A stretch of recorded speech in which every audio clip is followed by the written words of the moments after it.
In a world where hopium and common sense collide, starring the CryptoKeeper and BlockchainCrusader. Welcome to Debate Crypto.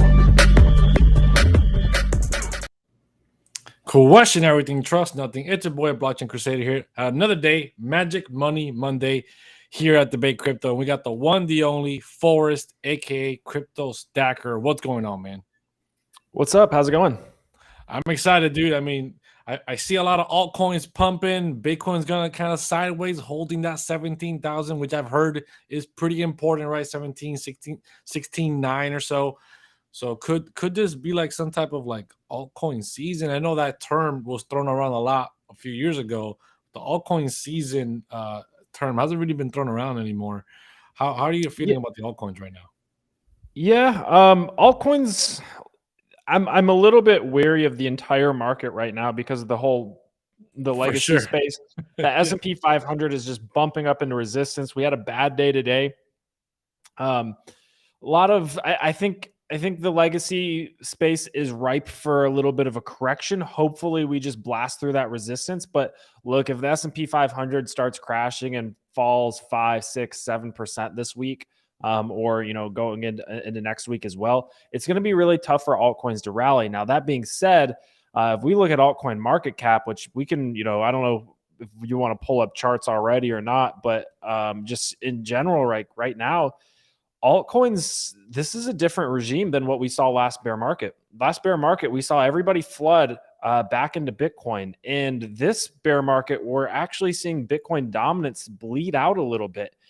And I think it's for two reasons. One, I think is, altcoins this bear market are so much more innovative than what they were last bear market. Last bear market, we didn't really have any great altcoins. We didn't really have altcoins that were building and making a difference in the space and onboarding users. In this bear market, we actually have those projects that are doing that.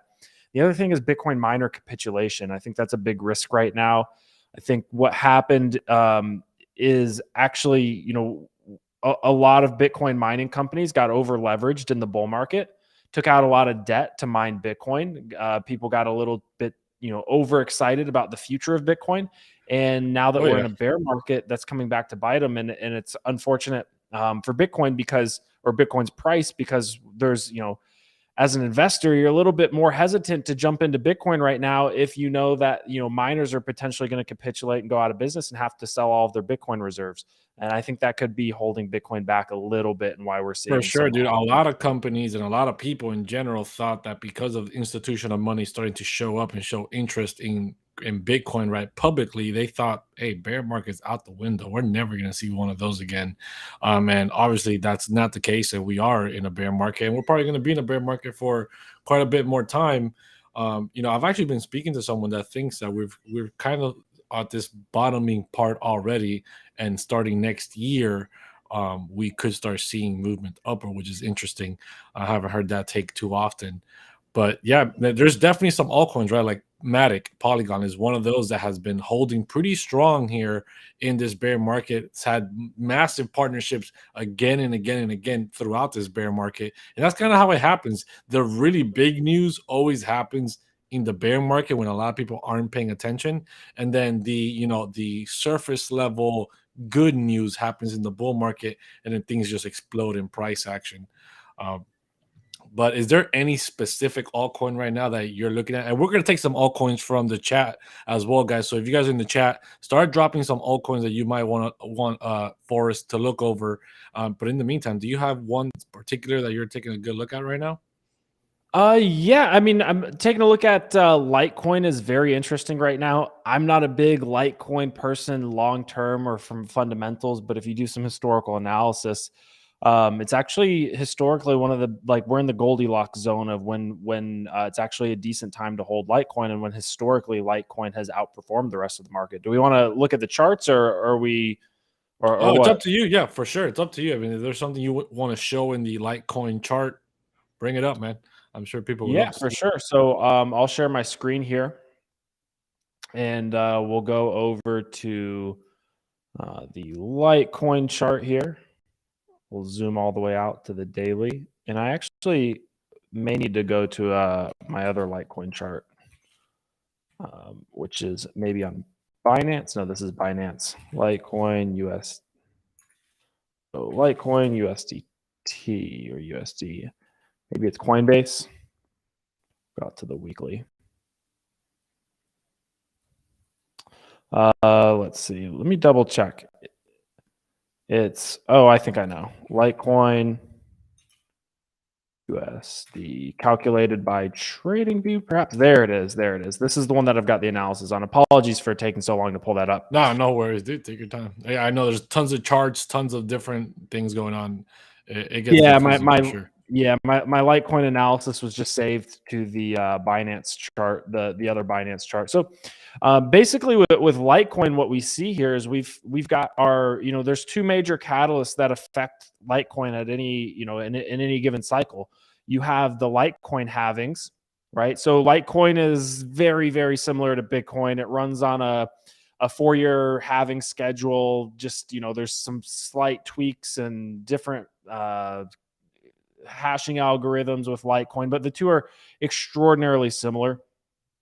Obviously the supply for Litecoin's, much larger, which leads to kind of a lower price. But the idea here is that, Bitcoin and Litecoin operate on very similar catalyst events. So you have the Litecoin halving, and then you have the Bitcoin halving. Well, the Litecoin halving, Litecoin moving into the halving, unlike Bitcoin, which performs really well after the Bitcoin halving. Usually with Bitcoin, you get a little run up before the halving and then a big bull market after the Bitcoin halving. With Litecoin, you get a run up for the 6 to 8 months moving into a Litecoin halving. And then you get poor performance between the Litecoin halving and the Bitcoin halving, right? Poor performance, right? And then you get good performance in the bull market that usually follows a Bitcoin halving. However, the performance that you see in the bull market following the Bitcoin halving for Litecoin, yes, Litecoin performs well, but so does everything else. And Litecoin actually underperforms compared to other coins in a Bitcoin bull market, right? In an overall bull market, Litecoin, yeah, you're going to be fine in it, but you're going to leave a lot of opportunity at the table just because there's other altcoins that usually perform better. So we actually see Litecoin's dominance or market share continue to drift downwards even in these bull markets. However, the time where it drifts upwards, right? The times where Litecoin outperforms the rest of the market is in the 6 to 8 months leading into its halving, and we're starting to see that pattern again for Litecoin, where it appears as though we've bottomed out. And we've pumped off of the bottom here already about 68%. And we still have, 238 days or so before our next halving. Now, we've actually, historically peaked 40 days or so before before the Litecoin halving. Yeah, 6 to 7 weeks. So that would actually move this target up about 40 days. And we've got we'll measure that out just to make sure it's about correct. That's a little bit close. We'll move it over one.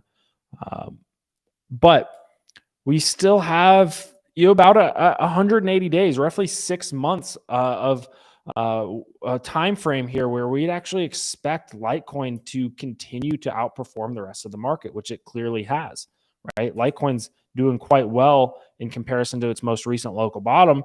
And then, if we look at the Bitcoin chart, we see that that's the opposite for Bitcoin. Bitcoin made that May-June low and has actually bled off further. So Litecoin from its June lows has actually outperformed the rest of the market, including Bitcoin. So decent time to hold Litecoin. If there's ever a time to hold it, it's at this point in time, in my opinion.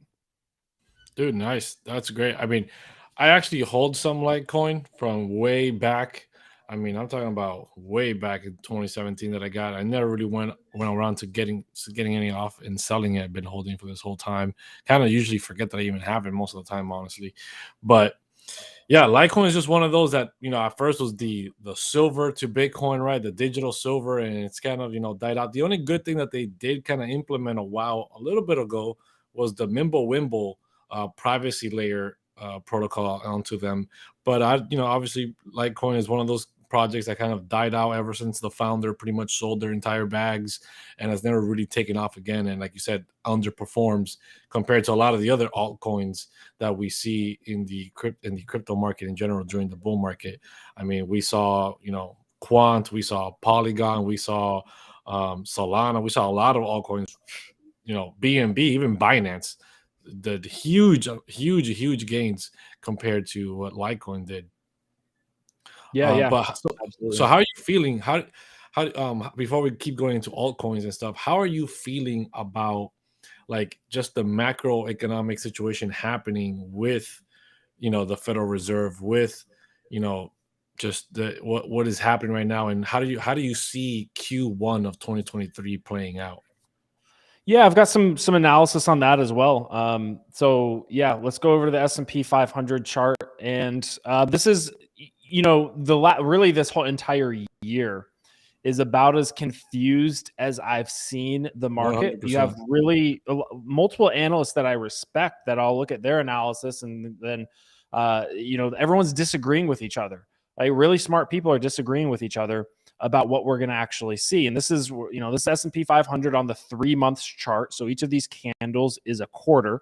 And you can actually see that this quarter, from starting in October, Q4 has actually been really, really good. And these blue lines that are running vertically, what those represent those are going to fall on Q4 of midterm election years, which is historically one of the best, the two best performing quarters are Q4 of a midterm election year, and then Q1 of the following, the following quarter from Q4 of an election year. So we would actually expect historically a lot of follow through in Q1 of 2023.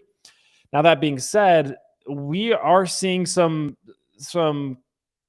cause for alarm, potential crash. There's obviously a lot of bearish cases to be made. Housing markets crashing, car markets are crashing, everything's coming down, which is good because that's what the Fed wants in order to bring inflation down. But it's also very likely to push us into potential recession sometime in 2023. And the timing of all of this is what gets somewhat tricky. We'll get that back on track. So what we see historically, and keep in mind, this is going all the way back to, and you can run the similar analysis on the Dow Jones all the way back to 1900. But what you very frequently see is in these Q4, you see a lot of bottoms around midterm election time, in the quarter prior to a midterm election. And then you see either a rally in Q4, like we're in right now, or the following quarter. Most times you get that really, really solid Q1 of the following year where you start to rally, right? Again, time and time again, where you either get the bottom in Q3 or Q4, and then follow through in Q1. Very frequently, the first quarter after a midterm election year is a very, very high performing quarter. And the actual stat on that is 15% average returns, and the expected average returns in the S&P 500 in the 6 months following a midterm election. We just had those midterm elections. There's still some runoffs going in certain districts in certain states, but 15% is the historic return. That's really, really solid returns. So from a historical perspective, this is actually the best time to be in the market, whereas the worst time to be in the market is a midterm election year in the first 3 quarters of the year, which is what we saw was horrible performance out of the S&P 500 in a midterm election year, right? In Q1, Q2, and Q3. But Q4, we're bouncing back, and we would expect historically Q1 of next year to perform really well. And I actually think that may be the case before we move into, and I've got this fractal over here. This fractal is, pulled from, I'll actually remove drawings here, and I'll pull the fractal again.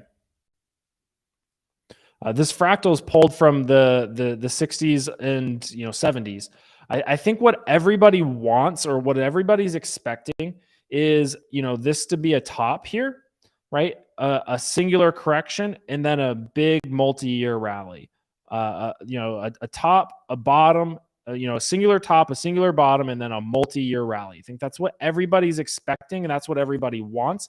What people are disagreeing on is the timing of it and the depth of it. I'm actually of the opinion that I think we could go into a period of time where we see very tricky, increasing volatility. And again, I'm not saying that this fractal is what's going to play out. I'm just using it as an example of something that the S&P 500 did in the 60s and 70s.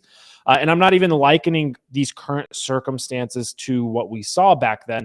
What I am saying, though, is I think that we're in a situation where maybe the Fed continually has to pivot, and all of a sudden next year, we're already starting to see the deflation narrative and recession narrative and stagflation narrative start to pick up now that the Fed has kind of pivoted to being a little bit more dovish.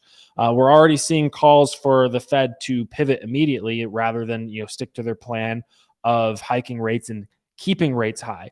I could absolutely see a scenario where we do play out where we get a series of higher highs, like we know the S&P 500 likes to print. It likes to print new highs. Historically, it's been a fast-growing investment. The more QE that you do, the more money that you print, the more stimulus that you pump into the economy, that the higher it's going to go. But I also think we could get lower lows, right, and get this expanding volatility like we did in the 60s and 70s. As a result of the Fed having to hike rates and then cut rates and then stimulate the economy. And we could just get some a whiplash scenario. And again, not saying it's going to play out exactly like this, but what I do think is we're ahead for volatile times in the legacy market and in the S&P 500. I don't think it's going to be this nice, clean, slow, steady line up of great expansionary growth. Nor do I necessarily think we're going to just have an absolute, catastrophe 1929 type crash either. Yeah, dude, I agree. It's definitely the time of the most confusion in any of the markets that we've seen. I mean, it's just so many things are happening worldwide, economically, geopolitically, and it's just very uncertain times for sure. I actually want to reference a few people in the chat before I do. Guys, smash the likes if you haven't smashed the likes. Go follow Crypto Stacker. His link is down below to his channel. Go follow him. Comes on here a lot of Mondays for TA, Magic Money Mondays. And dude does a ton of work. He could be anywhere, chilling, hanging out, doing his own thing, but he's coming on the channel to bring you guys great TA. And Crypto Billy says it himself, right? He's like, hey man, premium Discord is fire. Great respect for his TA. If you haven't checked out his premium Discord and his indicators, definitely check that out as well. There's also links down below that take you over to that as well. And by the way, apparently you're casted for Toy Story. If there ever is a non-animated Toy Story movie, you're casted as Woody, dude. And I can see it. The jawline, the hairstyle, dude. I can see it 100%. Yeah, I need to get the voice down. Tom Hanks. Yeah, the Tom Hanks voice. Yeah, but you don't need the voice. You just need to have the look. He's got to have the look for sure. So yeah, guys, I don't see any altcoins in the chat right now from anybody saying anything. So this is your chance. If there's an altcoin you want looked at, now's your chance to drop it in the chat. If not, I don't want to hear complaining later that you guys haven't gotten any TA on your special altcoins. So where do you think is Bitcoin going? With what's happening with the S&P 500, with the Federal Reserve, and how likely, before you even answer that, how likely do you really think the Federal Reserve will pivot and start cutting rates, or whatever, really easing off from their hawkish stance? How likely so you get a couple of pivots. Everyone's talking Fed pivot, but there's actually, in my opinion, there's three ways the Fed can pivot, and there's like three stages. And we've gotten stage one. Stage one is where the Fed moves from hawkish speech and hawkish, statements and a stance and sentiment to a more dovish speech and sentiment. And that's kind of what we got out of Jerome Powell, where he kind of softened up and the market liked it a lot. It rallied last week off of his speech. Then the second pivot, or the second stage of a pivot, is where you move from you essentially reduce the rate at which you're hiking rates, like you rather than you go from like 75 basis point rate hikes to 50 basis point to 25 basis point, and the rate of increase is actually declining. And that's kind of like a soft pivot, or a pause, or essentially lumped in there with that is, the Fed hiking rates, keeping them high, and then, pausing. And then the actual pivot, and this is the pivot that everybody pulls up the chart and shows, after the Fed pivots and starts cutting rates, that's when you get a big crash. And I would agree with that sentiment. And the reason that you normally get a big crash after the Fed actually hard pivots, what they're doing right now is not a pivot yet. But the reason you get a large crash after they pivot is because usually they're pivoting in response to something that they predict is going to crash the markets, right? So if something has broken in the economy, that indicates that there's probably going to be an incoming crash. And that's also going to cause the Fed to actually start cutting rates and potentially start stimulating the economy. So for that reason, I do think that the Fed is going to expedite their process. Their hands are going to be forced to potentially cut rates faster than what they planned. I believe their plan was they want to hike at least 50 basis points in December. I think we'll get that. Jerome Powell's basically come out and said that, or confirmed it with, his dovish speech. Then it's up in the air as to what they're going to be doing in Q1. I think the plan was like 25 and then hold for a large portion of 2023. And I think the economy is going to get to a point where it's going to start looking ugly, and they're going to be forced to cut sooner than what they had planned. So I could see them cutting as early as March or April of 2023. Interesting. Whereas I think they wanted to wait until potentially May or longer to potentially cut. But markets are crashing. Inflation is, in my opinion, coming down. And we're already starting to see this deflation narrative. People worried about, stagflation or deflation or really, really slowed growth and recession. So all of the kind of combining all of that, I am a little bit worried about what the market's going to do in the next week or two. Like as somebody said in the chat, 80 trillion in hidden debt in the fractional banking system being reported by Bloomberg right now. Buckle up. How the markets react to that is going to be really interesting. Obviously that reduces, the markets are weird. They can interpret things in an unexpected way. Is that going to crush faith in the dollar? Is that going to make it so, people run out of the dollar and into foreign currencies? Are they going to run into gold, silver, Bitcoin, risk off? Traditional risk off is a lot of times treasury bonds, but that's also, related to the dollar. So how will bonds fare in all of this? It's unclear. Could potentially people run into risk assets like the S&P 500? It's interesting because the sentiment towards risk assets, so to speak, or towards the S&P 500 is that the S&P 500 is seen as this kind of, yes, by its strictest definition, it's a risk asset, but, crypto and stocks are risk assets. The S&P 500 as an index is kind of seen as like your grandpa's safest bet type stock pick. And I get that it represents a basket. It's an index of stocks, but it's going to be interesting. Putting all that together, I do think that over the next several months, until the Fed actually starts cutting rates, until things get bad enough to where the Fed says, hey, we have to pivot, that's where I think we'd get some sort of a top signal. It's kind of like, when the Fed pivoted from zero rates to actually hiking rates, that sounded the alarm bells. That sounded the alarm bells for the market and said, hey, something's wrong. The Fed is having to hike rates. And then the market dumped off. I think it's going to work in the exact opposite direction like we've seen historically. As far as Bitcoin goes, I am unfortunately not super constructive on Bitcoin right now because of that overhang, that baggage of Bitcoin miner capitulation. I think it becomes this self-fulfilling prophecy where investors are more hesitant and scared to get into Bitcoin right now because of that looming almost like liquidation type effect of Bitcoin miners potentially capitulating and selling off their reserves. Well, if no investors are coming in and people are kind of afraid of that, and meanwhile, we've already started to see some Bitcoin miner capitulation, some of these Bitcoin mining companies selling off their reserves, that depresses the price of Bitcoin, And then the longer Bitcoin's price stays depressed, the less profitable the less profitable it is to actually mine Bitcoin, which causes even more. It's just like this. I don't want to scare people and say it's a death spiral, because I don't think Bitcoin's going to die, but it becomes this spiral of, it prolongs the bear sentiment, the bear market situation for Bitcoin. Yeah, and we're in this really not unfortunate, but we're in that time frame where we're still far away from March of 2024.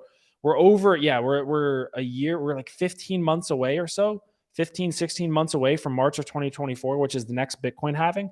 So we've got like 16 long months before that halving comes in and really sparks excitement and demand and a potential for a new bull market. So we're in this zone where we're just like, things seem very bearish for Bitcoin right now. It's really difficult to build a constructive narrative around it. And that doesn't mean that Bitcoin sucks or anything like that. It just, it is what it is. It's part of the market cycle. It's what we saw in, 2017, 2018, 2019. And the people who bought and invested, wisely in crypto back then made a lot of money in the last bull market. And I don't think it's going to be too much different next bull market. The time in between is just going to be, potentially tough. Yeah, dude, 100% agree with that. The bear market is where the money's made. You just got to be patient. Is it going to take 16 months for Bitcoin to start recovering? Could Bitcoin head a lot lower, right? Gary Soloway's been on here. He's talked about 9,000, 10,000 being closer to the bottom with the next capitulation happening. So all of those are in play, and it is what it is. And if you are paying attention, you might be able to capitalize on it. So I was able to see some altcoins here, and I'm going to do something that I don't usually do. But before I say what that is, guys, smash the likes. Make sure you're joining CryptoStacker on his Discord. Make sure you check out the links down below. Make sure you go follow him on his channel as well. If you haven't joined Danger Close Alpha just yet, we're giving away 5 ETH. We're about to hit 1,000 NFTs minted, and then the game starts, right? And then somebody's going to be taking 5 ETH home. So take advantage of that. Join the Discord if you haven't joined just yet, and join the movement. So I'm actually going to pick out 3 altcoins that are all part of the ISO movement, which is something I'm not a big fan of. Can you cover Algo, which was the other one, Algo, Quant, and XRP for the people, because the people love their XRP. Yeah, absolutely. Let me share my screen here. All right, so Algo's the chart that I'm probably the least familiar with right at this moment. So we'll start with Algorand, and hopefully it'll just get better from there. All right, first thing I do is I throw on the easy bands. I want to see where is this actually trading at in relation to where the market has been pricing it over the last 21 weeks or so. And we see way, people, those are his indicators. If you don't know, those are his indicators. Links down below if you want to catch on to it and join his premium Discord. Yeah, thanks. I appreciate that. Yeah. So this essentially just shows us, where the market becomes oversold and when it's overbought. And this can just be very revealing. A lot of times you're somewhere in the middle, but when you're at one of these extremes and you feel extraordinarily, you feel like this is only going to go vertical and it's just going to keep climbing up. This tells you, hey, that's probably not realistic. We're overbought right now. We're not even within the bounds of these bands. And we spend historically very, very, very little time outside the bounds of these bands. If we actually measure how much time we were outside of these bands, it was like 14 days here, maybe 30 days here, a couple of days up there. And then on the downside, you get a couple of wicks over here. And then we saw an extended stay of around 30 to 40 days, kind of straddling this green easy band line.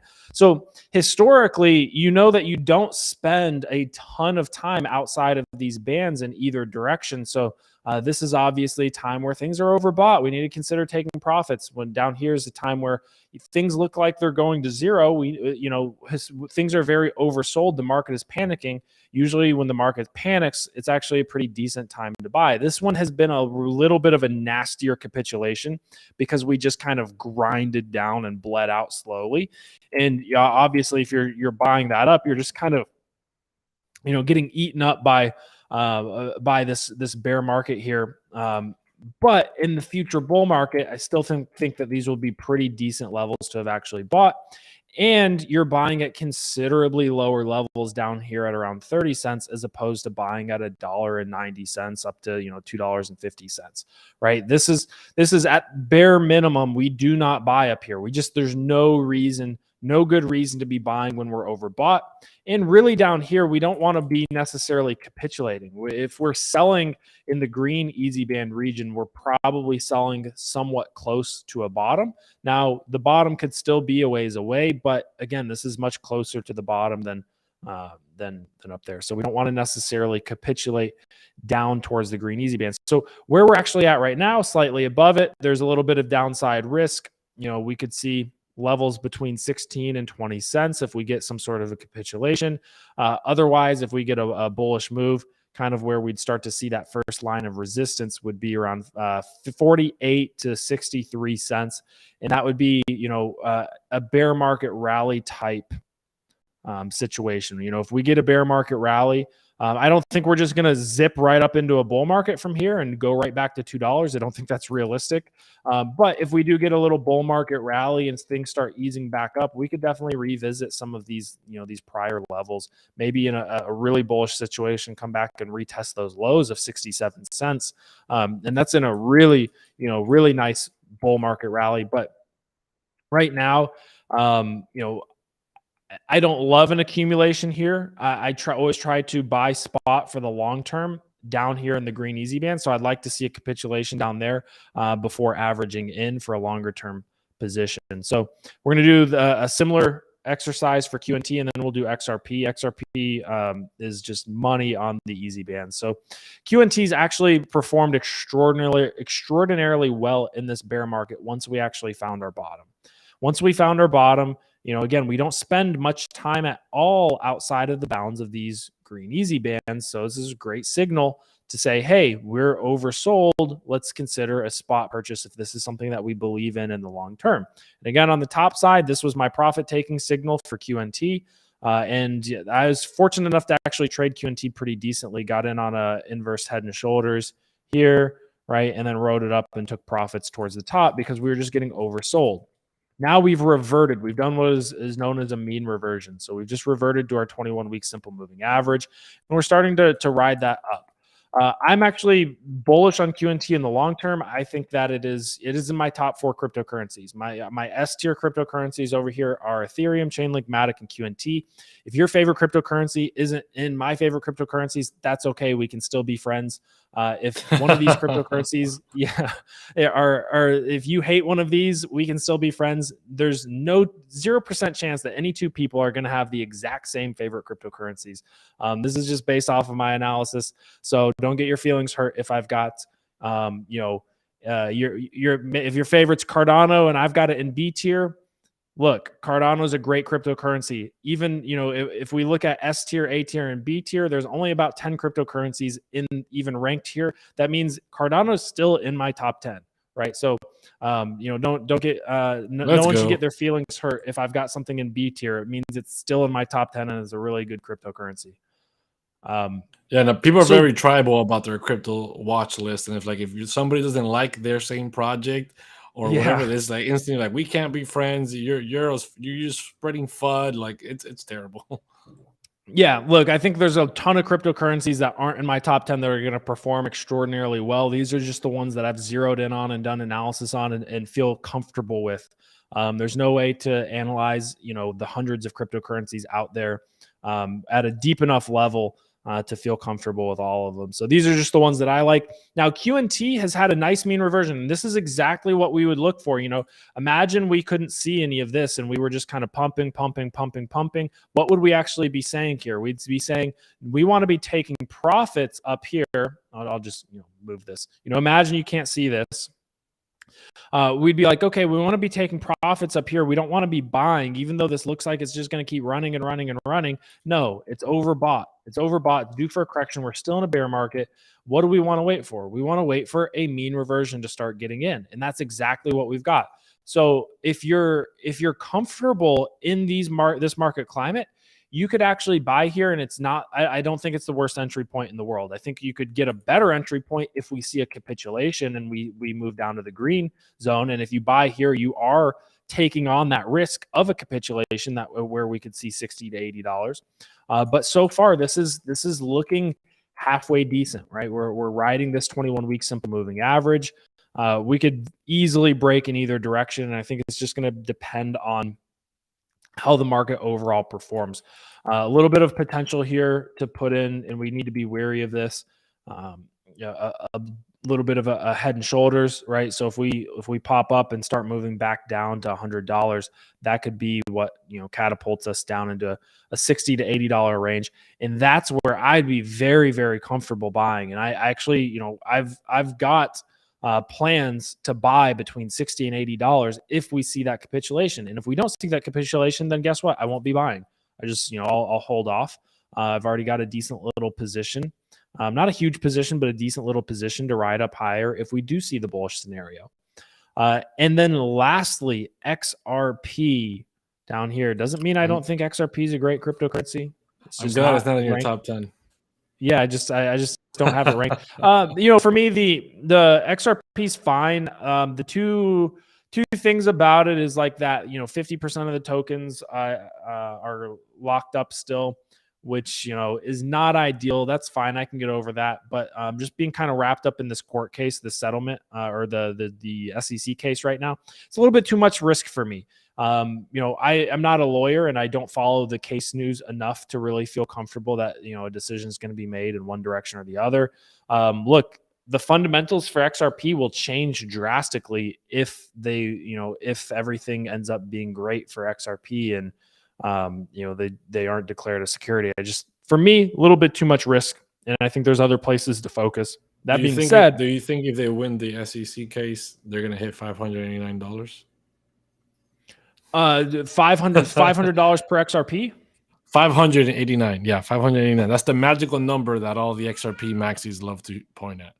589. No, I just think simple math is gonna make that extraordinarily unlikely. Just being real here. I mean, that's well over a 1000x on a cryptocurrency that's already, I believe, in the top 10 by market cap or close to it. Yep. So that's going to be tough for me to say.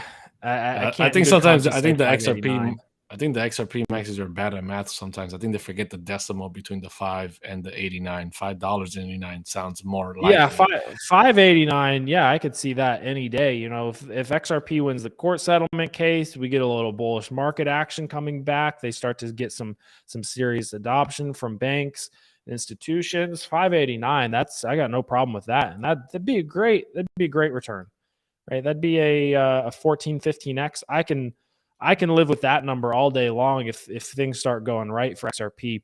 $589. I think we're just we're living on a little bit of hopium there. We need to be more realistic with our money when there's money at stake. But speaking of XRP has been a great reactor to the easy bands, right? We see XRP up here respecting the easy bands on both sides, top and bottom, giving us solid entry points all the way down in the bear market, giving us some good exit points in the bull market, good reaccumulation zones.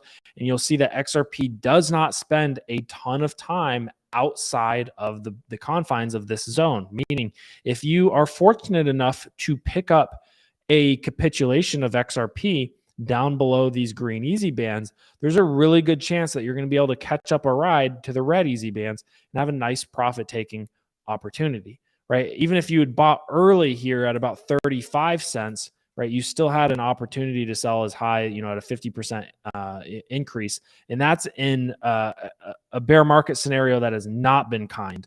We've seen a lot of downwards grind on these green easy bands, where historically, if we see the downwards grind, it's a little bit less, or you get that capitulation and then bounce right back up.